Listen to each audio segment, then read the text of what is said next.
All right, Gun Talk Hunters, tune in today because you're going to want to hear from Joseph von Benedikt, Peterson Hunting editor, Shooting Times contributor, editor.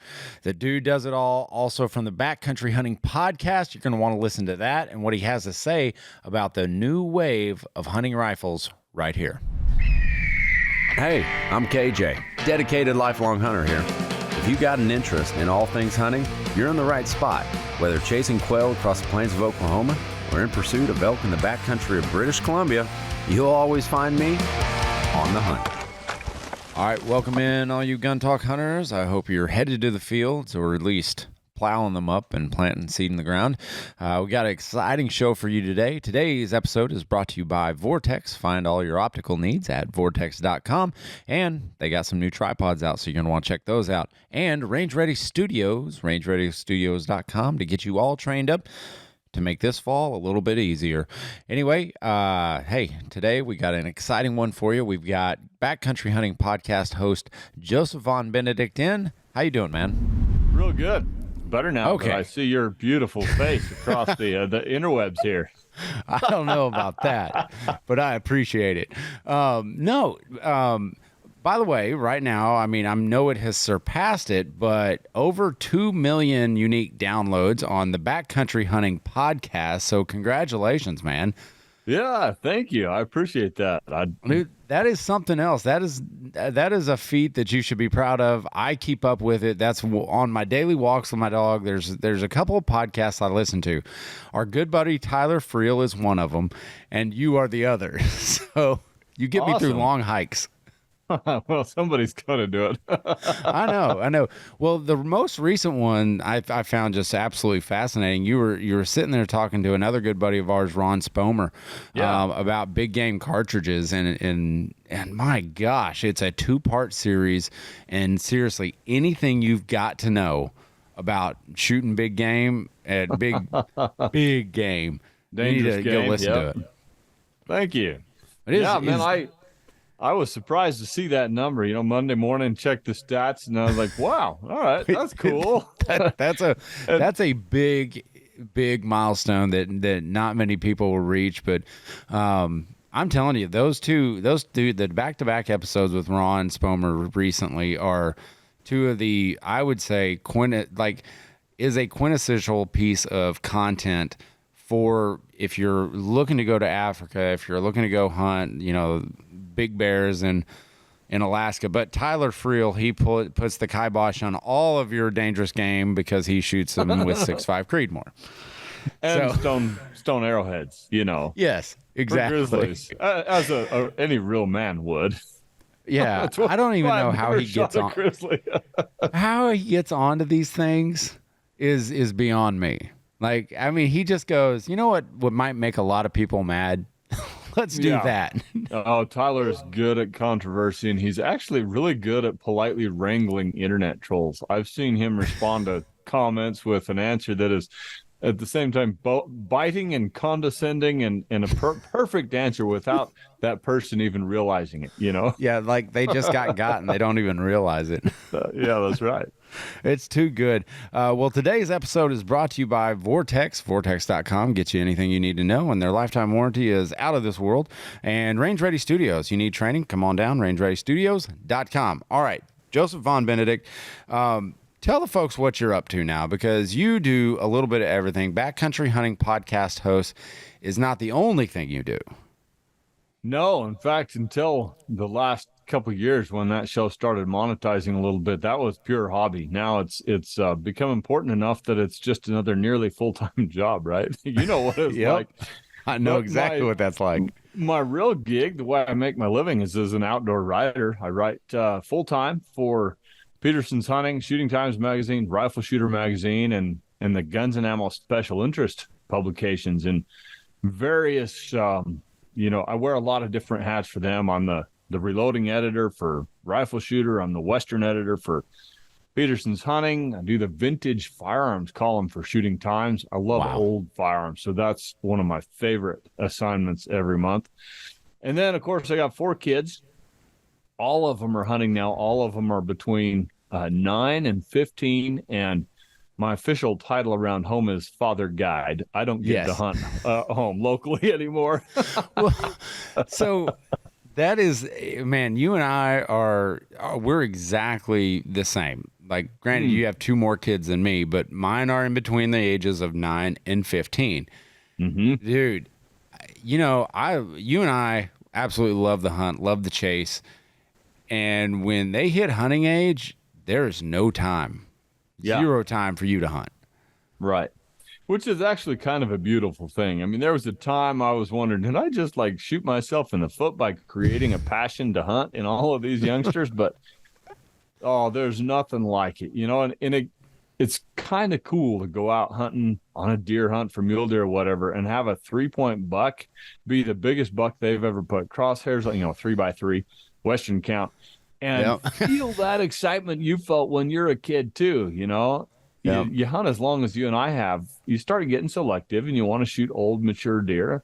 But man, like when any deer is now a real accomplishment, it brings a lot of spice back into the hunting. Well, and what's really great about it, and I saw this last year, is some of the regret in letting one pass when you're younger. Like my kids get to hunt at a place where they can be a little bit more selective because I let them have first shot. They get the first shot. And my son didn't feel comfortable with a shot and he passed it up. And man, he was crushed. He was like, I could have made the shot, Dad. I could have made the shot. And I go, I know you could have, but you didn't feel comfortable at the time. Yeah. And so you had to let it pass, and that's okay. Now, it's better than second guessing yourself and maybe making a poor shot. Yeah, he learned something that day and probably made the right decision. And he did, and then he ended up making just a fabulous shot, and it was a deer that, and he had passed another deer after that because it wasn't up to what he saw. Joseph, I'm not going to lie, because he probably won't listen to this podcast. I would have shot that deer. I almost took the gun out of his hands and said, hold on a second, let me just double check your sight picture. I almost grabbed the gun because I was like, that is a big deer. Yeah. And he didn't shoot. It just crushed me. Yeah. Man, I've got to deal with my kids because they know the amount of time and work that I put into helping them. I mean, they're at school. I'm out. As soon as they're on the bus, I drive and glass as fall comes on, looking for deer for them to shoot. I've shot quite a few nice mule deer up into the mid 180s, but I've told them, look, if we ever find a 200-inch buck, you're going to have to beat me to the trigger. If you're a good enough shot to do it and a good enough, fast enough hunter, I will applaud you for shooting that deer out from under me, but you're going to have to be real fast. You're going to have to race me for it. Man, I need to, you know what? That reminds me, I need to institute that rule. Anything bigger than what I've shot, and I've shot some good whitetails, but man, if there's one that I don't know, I don't think I could do that to him. If they can make that shot, I might have to just pass the torch. And you're a better man than I am. I know, like it just makes me scratch my head why I'm just now thinking of this, and I shouldn't have said that out there just in case he does listen to it. But no, it's cool raising young hunters, and something that I think I cherish, and I think you do too, because oftentimes when we see each other at shows and on the road, a lot of it's, how are you doing, and then it immediately jumps into like, hey, what'd your kids shoot? And I think that's so cool. It's a cool stage in our lives that we're at together. Let's get out the phones and start comparing pictures. Yeah, good times. Yeah. And it's just so great. One thing that you did mention earlier is that you do a lot of writing on old guns and old firearms, and it kind of got me thinking in reading a lot of your writings, and you just have this wealth of knowledge about old rifles and old firearms from the past that and how far we've come and the direction that we're going. And I just kind of want to touch a little bit on the state of where we're at with our hunting rifles, our backcountry guns, because they're getting lighter, they're getting more powerful. We're introducing new cartridges. What are you seeing right now out there that you're either in shock about or that you genuinely like where we're headed? There's a lot of things because, as you know, one of my other great loves is precision hunting rifles and lightweight stuff because I'm in middle age now. I don't want to pack in a railroad tie up the mountain if I don't have I to. say you're smarter. I say you're smarter. You're not getting middle age because we're both the same there, but we're just seasoned. smarter. Seasoned. Yeah. Anyway, yeah. I do think I'm hunting smarter. I have to because I'm not quite as fast as I used to be. But yeah. So big trends in short would be suppressors, precision lightweight hunting rifles, and long range cartridges, hunting cartridges paired, in that mix, of course, is a family of projectiles like we've never seen in the past before. And we can dig into each of those if you want. But, man, it's pretty cool to see what equipment is enabling a skilled hunter to do these days. It really is. And you didn't actually, going back to Ron Spomer, I just watched it the other day, is you got your conversation about 7mm, 7 rim mag, and 7 PRC. Sure. That was a phenomenal breakdown, and it helped me get more confused than I ever was. but I'm seeing companies like Hornady really push the envelope in developing cartridges. Really, I mean, it's really for the Western big game hunter. It's really cartridges that are meant to reach out there and maintain the energy levels that we need to be effective at longer ranges. Yes. And Hornady, I mean, as you know, Dave Emery there was, he's retired now, but senior ballistician and designer engineer at Hornady for a lot of years. His, the 6.5 Creedmoor was his creation, his and Dennis DeMille, world champion long range shooter. And the concept that he kind of pioneered with the 6.5 Creedmoor that's bled over into our hunting cartridges these days has absolutely changed the cartridge scene.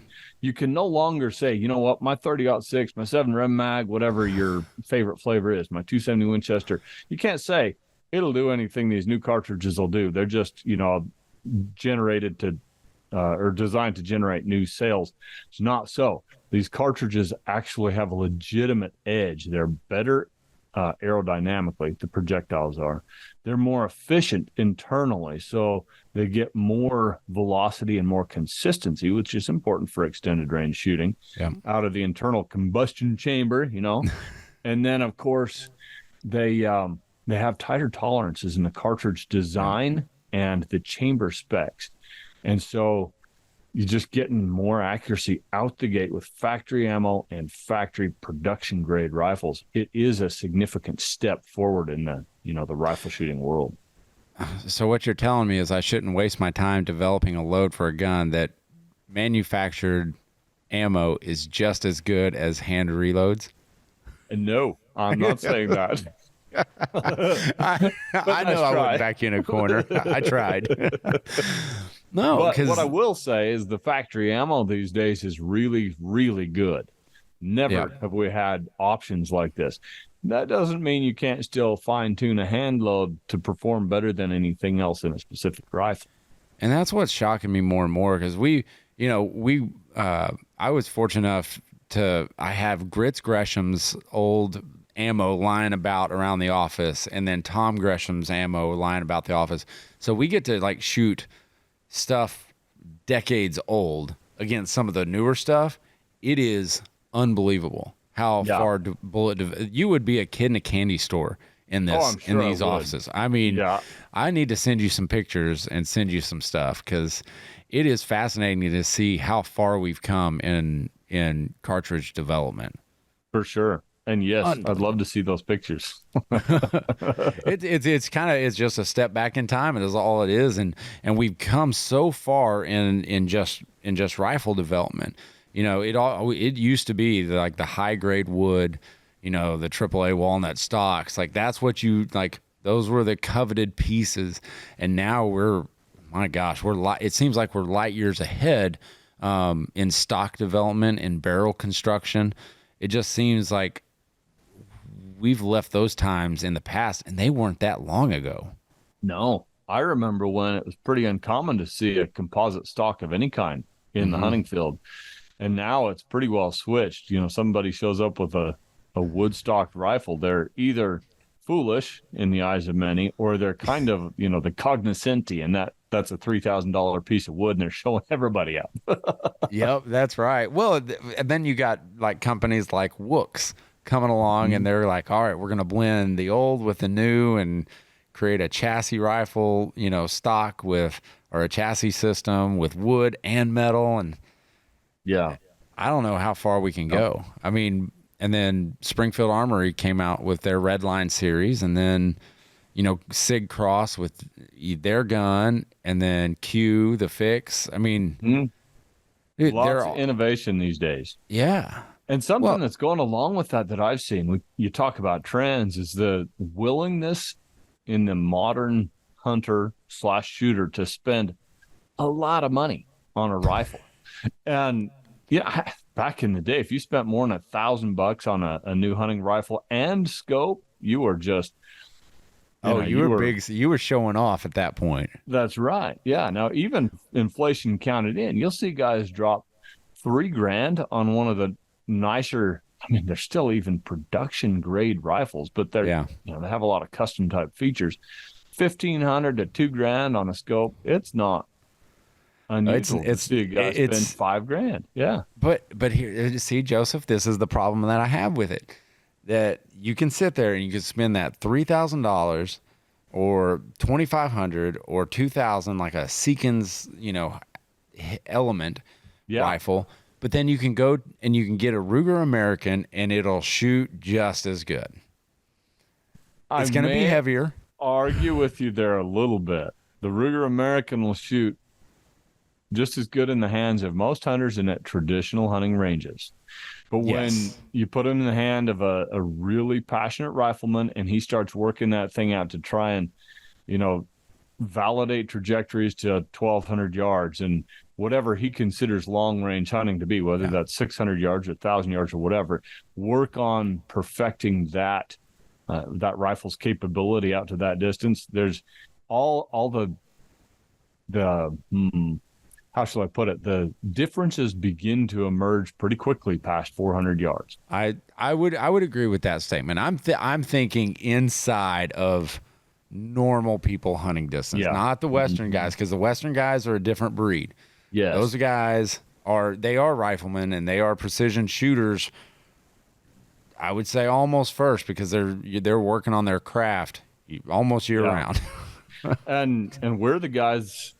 Western guys are the ones that seem to be driving the modern trends in precision rifles, the lightweight rifles, the use of suppressors, obviously the long-range hunting bullets, because if you live in the East, you don't need to be able to take a 600-yard shot. No, not at all. I would say limited. I mean, I've talked to guys down here in Louisiana, and I tell them about, rolling out to Oklahoma. Oklahoma is not Western, by the way. And I'm shooting out to distances of 500-600 yards. And they say, well, I mean, why would you do that? And I was like, well, I can see that far. Yeah. If my gun can do it and I can do it, I'm going to take that shot. And they say, well, we don't take shots over 120 yards out here. It's all a matter of perspective. You think about the Europeans. I was at a Zeiss event, media event in 2015 when they brought out a really nice new scope over in Germany, and they took us to a range, really nice range over there, to shoot long range, right? And they had targets out to 300 yards. And to me, I was like, I sight some of my guns in at 300 yards.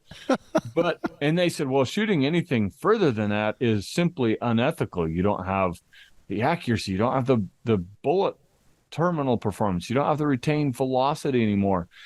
And I didn't debate with them, but I watched them. On the other hand, they're very good at shooting running game, and they will cheerfully blaze away at a whole sounder, of wild boars dashing through thick trees at 80 yards, 80 meters, whatever. And they tend to roll a lot of them over, right? They're good at it. Yeah. But to an American, that's like, man, you just think about the percentage of wounded animals you're getting from that. That's unacceptable. Yes. Yeah, so it's all a matter of perspective. That's true. That's a good point. Well, we're going to get a little bit more perspective on the other side of this break from a word from our sponsors. But when we get on to the other side, I want to talk to Joseph von Benedikt a little bit about bullet construction, where we're headed, what we're doing. And I'm working up a new load for a 7 PRC, so you're going to want to hear about that. Range Ready Studios, rangereadystudios.com has everything you need to be better shooter. Go impress your friends, be better in the field. Whatever you do, just get training. That's what it's what we're all about. We don't care if it's with us. We would love to have you down here, host you at Range Ready Studios. This beautiful brand new facility is ready. We've got our class schedule up right now, so visit rangereadystudios.com to find your next training course. Okay, Vortex. Vortex is coming out with something new, but I can't announce it yet. I am so sorry, but you're going to want to see what they have. I'm going to give you a little tip. And this is about set screws and setting your how you set up your scope. Okay, so when you're sitting there and you've got your razor, your Vortex razor, your Vortex razor on your gun, you want to get it lined up nice and perfect. And then when you're tightening your screws, tighten them like you would a tire. Like when you're changing your tire, you don't want to go just around in a circle and tighten them all together to even out the pressure. You want to have even spacing in your rings on both sides. So just a little tip for you to help you get ready for this hunting season. It's simple, but often missed. So visit vortex.com to find your new optic. All right, we're back with Joseph Von Benedikt, Backcountry Hunting Podcast host and outdoor writer, editor, Peterson Hunting and Shooting Times. Seems like everybody. and apparently you fix swathers too, I hear. Well, yeah, I tinker. I can't say I fix them. Sometimes I probably make them worse. Yeah, we've got a little farm here and some horses, and we have enough pasture hay that grows pretty good that we're basically raising our own hay. But man, you're a small farmer, you tend to have cheap equipment because you can't afford the big stuff, and it's not super reliable. So there's times when I should be writing or recording and I'm out swinging a wrench in frustration. There's nothing wrong with that. I mean, there's nothing wrong with that. At least you're out there doing it. You know, the funny thing is when I'm out there, I find I don't want to go back in. I don't want to go sit at the desk and do whatever I'm supposed to be doing. I'd rather be out in that fresh air and the heat and smelling the fresh cut hay around me and trying to get the dang thing working. I know. Yeah. See, this is the reason why you have kids, right? I mean, start putting them to work. That's always been my philosophy. Yep. But, so I'm rolling up towards your way. I'm headed up towards Montana, a little further north than you, November, and I'm taking a 7 PRC. So I've opted, and maybe it's foolish of me because modern day technology, manufacturer loads shoot really well, but 7 PRC, I'm trying to determine which bullet I'm going to be taking. I've got a couple different Hornady's headed my way. What are your thoughts on what's Hornady's offering now and what's out there for the 7 PRC? Well, first I should ask, what species are you hunting there in Montana? Elk and mule deer. Okay. So there's a couple of really good options for mule deer. I would absolutely use the 175 grain ELDX bullet. However, I'm not a huge fan of it for elk. Love the bullet. It's very accurate. It expands just huge. It hits like, the proverbial hammer of Thor. Yeah. But I like penetration on elk because I've shot a lot of bulls in thick timber up close at awkward angles, right? If you have the option to wait for a broadside shot, most any bullet will work on a bull elk. But if he's quartering to you or quartering away from you, which are really common presentations in thick woods, and he's on high alert and you got just a narrow gap between two trees to shoot into his vitals, he's about to blow out of there like a racehorse. You got to take that shot or lose the opportunity. And I always want a bullet that will make the most of that no matter what. So for that, I would absolutely go with the 160 grain Hornady CX bullet in factory ammo. Just a tremendous bullet. It's monometal. It tends to shoot stupid accurate. and even the factory stuff doesn't have as high a BC as the 175 for all the predictable reasons. It's monometal, so it's a less dense material. It's not as long and sleek and so forth. Yeah. But it's aerodynamic enough, and it has a little more velocity, which tends to kind of partially close that gap. And it just clobbers stuff. You can tuck a bullet, inside the hip of a big bull elk, and that'll range forward even through a paunch full of browse and heavy feed and into the vitals, and likely will break the offside shoulder before it stops. Or you can put one right on the point of the shoulder and angle it back toward his offside hip, and it'll probably get there. That's a great bullet. Yeah. See, I'm glad you said that, because I've got 100 of those on order. I've got the 175s on order. So I'm trying to cover, and I want to see what shoots well, but I was leaning towards that CX because I started loading up CX bullets in the 6.5 Creedmoor for my boys to shoot, and it absolutely just hammers the whitetail. Yes. Yep, that's a good bullet. They've done a good job. So we talk about Tyler Friel and him shooting a grizzly with a 6.5 Creedmoor, which is hilarious. I mean, but that's beside the point. But I think a lot of the 6.5 Creedmoor and the bullet construction around it's so manageable. I mean, he hit that. He said he hit that bear 3 times in less than 7 seconds. Yeah, in less than 7 seconds. That bear was dead within less than 10 yards, I think. I think it was 7 yards in 7 seconds because they were both 7s. Yeah. That's crazy. Yeah. I mean, and Tyler is no slouch on the gun, as both of us know. Right. But it goes to show you what you can really do with a well-constructed bullet. For sure. Yep. And that's kind of why I lean towards the CX, is because I've seen the performance of it on whitetail, even at odd angles. Last year, my son's buck was kind of quartering to. He knew exactly where to line it up, and he shot it. And man, that thing traveled all the way to the hip, and I mean, just destroyed everything in his path. Dead within 8-9 steps.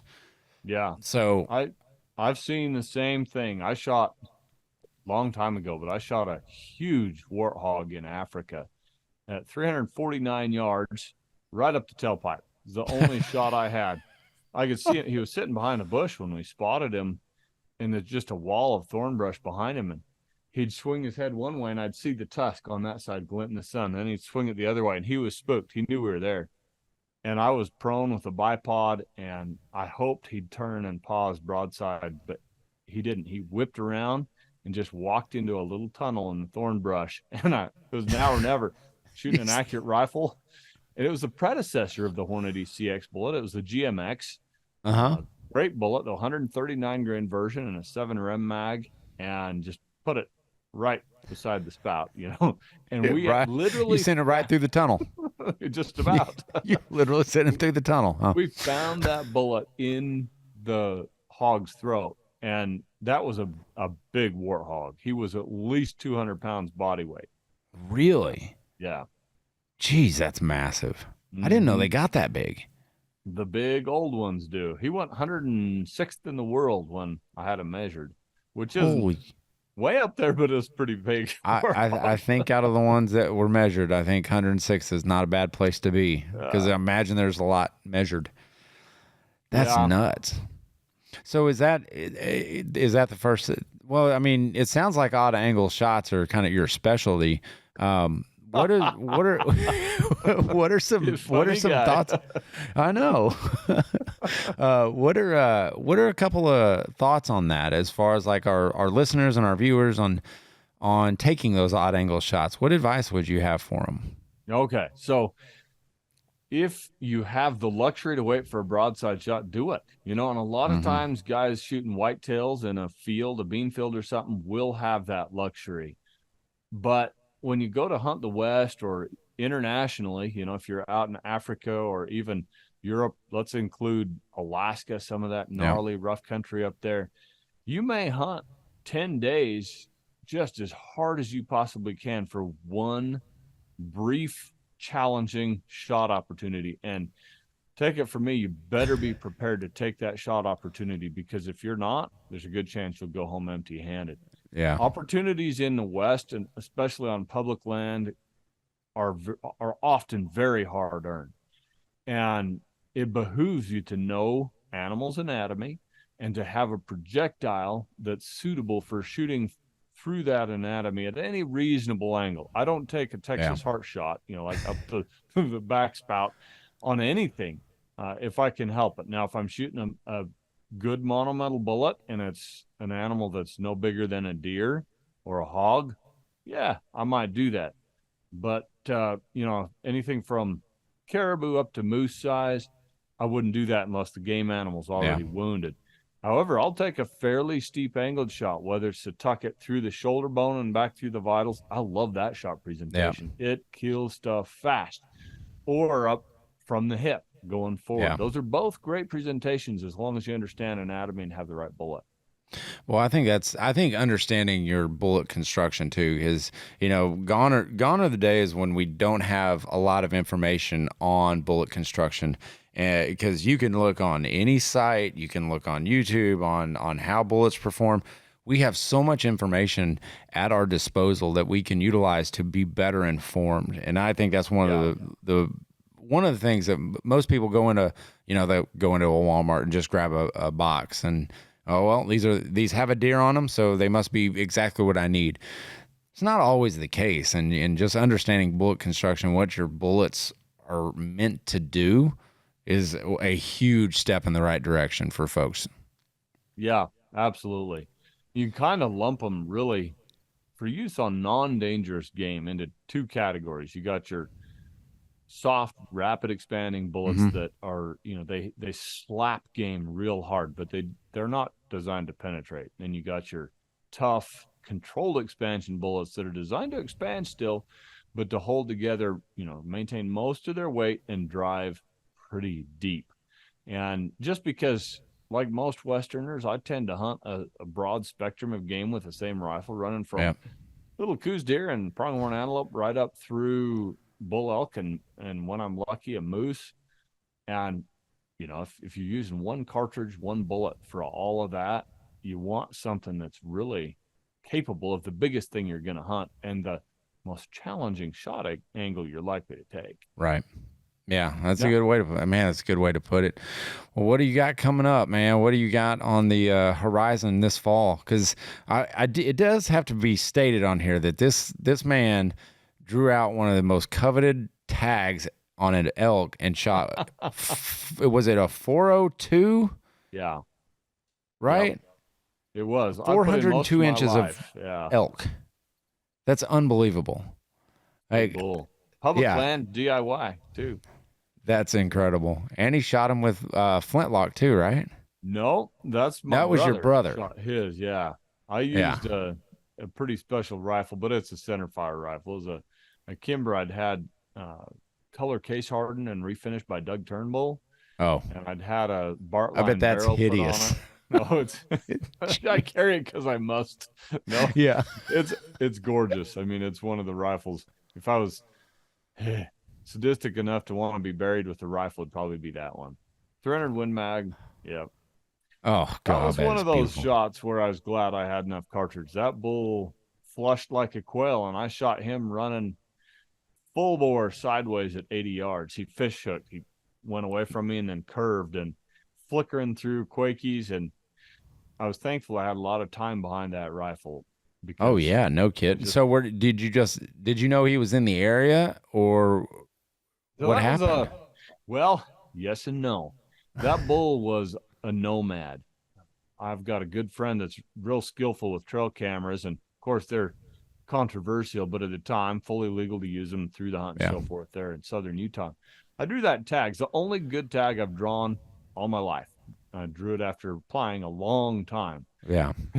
And on a good note, it was in my home country where I grew up, and so I knew that mountain pretty well. And my friend and I ran trail cameras, and we had some pictures of this bull and a couple of other real whoppers.